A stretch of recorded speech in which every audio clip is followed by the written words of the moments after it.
Hey, it's Golden Buddha here, back with some more RPG horror stories for your listening entertainment. Today we have a story about a railroady DM. Well, he tried to railroad the players before the game even started. It's crazy.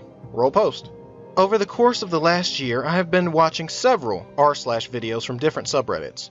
Only recently have I come across critcrab, whose readings of this subreddit have reminded me of the story I'm about to tell.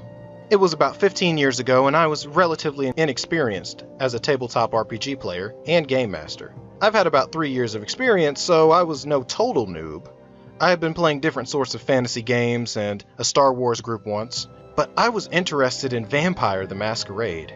Oh boy. I had some of the books at home, but it took some time to find a group in my area.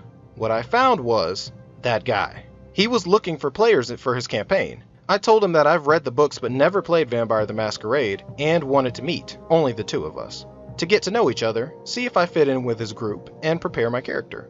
Character creation was a nightmare. I had a character in mind, Malkavian, a mad vampire, an older philosophy professor, large and chubby, but not strong, and mostly relying on wisdom and madness. I had prepared a preemptive character sheet and provided it to that guy, as well as a little backstory. My vision was that my professor had been convinced by a vampire to join their leagues because he wanted infinite time to do his research. What I've read about Vampire and learned from the system, a character that excelled in wisdom, intelligence, and controlled madness seemed viable. This guy hadn't read my story. What he told me about his campaign was super vague, but it didn't seem like my proposed character was a misfit. Boy, was I wrong. That guy. Dexterity 22? Then your character would not even find the gas pedal in a car. Take Dex 3 and lower stamina by 1. If you don't know, the system, attribute equals 2 is human average. 5 is max and basically superhuman. So my chubby philosopher became lean and agile. No fighting skill? I had firearms 1. How do you think you will survive? Take firearms 3 and brawl 2. Apparently, my character was in the army for 4 years. What? Dementation 3? Madness skill of the Malkavians. That is good for nothing. Take obfuscate. Shadow stuff. Instead, that counts for something. At least that didn't change my concept. I don't allow this flaw, and this flaw. Take this, and this, and this instead. Didn't matter much, but he really said and not or. That guy. Okay, talking background. I need a complete CV from your character, as well as details how he got to know everyone in his herd. I had bought 7 vessels. Also, your servant, I had bought 1 ghoul, needs to have a complete CV as well. Herd. People you know that willingly let you drink blood from them, in the system that is designed to be a rather abstract merit you can buy. But for him, it had to be very exact. The fact that he wanted details was fine with me, but he was not interested in a story, but a CV. Then it got really weird. Other details? Hair color white? No, make it black. 6'5"? No, everyone over 6 foot has to get their clothes at an oversized store. Me. What? I am 6'1" myself. You?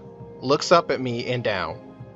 No, you were 6 foot at most. At 300 pounds? Characters in my campaign may not weigh above 180 pounds. So my large and chubby professor became lean and average sized. What about clothing? Well, I thought brown jacket with elbow patches. No. Black pants, white shirt, black coat. You want a hat? What? Yeah, you're right. That would not suit the character. What weapon do you want? I thought about a small handgun. No. Here. You got a collection of assault rifles to choose from. He then proceeded to dig into my servant ghoul. Why does he have Streetwise 2? Well, he was a homeless punk for some time. No. Give him 2 more points in Brawl instead. And I'd had enough. I went without talking about the rest of the campaign or the next meeting, and just wanted to get away from that guy. Sometime later, he contacted me asking about the next time I was available, and I told him that I wouldn't come, and he could play his character without me. His reaction? Okay, you could keep the Dementation 3. I didn't bother to answer to that. I never came around to playing Vampire the Masquerade, but I game mastered 2 awesome campaigns in the years after that incident. You might wonder, how does he recall all that detail from the story after 15 years? Well, some parts actually stuck with me, but what you have just read is mostly a translation of me ranting about that guy a short while after the incident in a German discussion board. Of course, you could say he tried being nice and to prepare for his campaign. That's what I heard from him sometime later from third parties, as my rant got a bit of attention and I used his nickname in it, so some people recognized him. My fault, but it was different times. But to be honest, I wanted to play Vampire the Masquerade, not Vampire the Fury Blade. If I wanted to fight all day, I could just as well play D&D. Not that there are no fights in the later campaigns I did in Vampire the Masquerade, but moderately, you know? Not these shenanigans he tried to pull off. Overall, I'm quite happy to never have played with that guy. End post. This is pretty fucked up what he tried to do to you. He must have been watching way too much like Underworld or Blade. It's a very social game. You're not supposed to do a whole lot of fighting, really. Although all the Vampire Masquerade stories I've heard, except like this one, been like about fighting and stuff. The whole thing about fighting in Vampire the Masquerade is like, unless you're just killing some nobody vampire, like everyone has a clan. Clans are families. So if you kill somebody in a clan, they have people that will miss them and that might want to kill you. So that's why you have to, use social maneuvering and like get pawns and people who will do your bidding and build like a little herd and stuff like that. The character you made was perfectly viable. Although I don't really like Malkavians because people usually play Malkavians wrong. Like they play Malkavians like they're Deadpool. But no, I feel like your take on Malkavian would have been like nice. It would have been cool. It would have been cool to roleplay, but he didn't let you experience that. He wanted you to build a combat character. It seems like he was pretty adamant about that. And he should have been more open about the campaign he wanted to play. If you want to use Vampire the Masquerade to play vampire fights instead of D&D, that's fine. It's not ideal, but it's fine.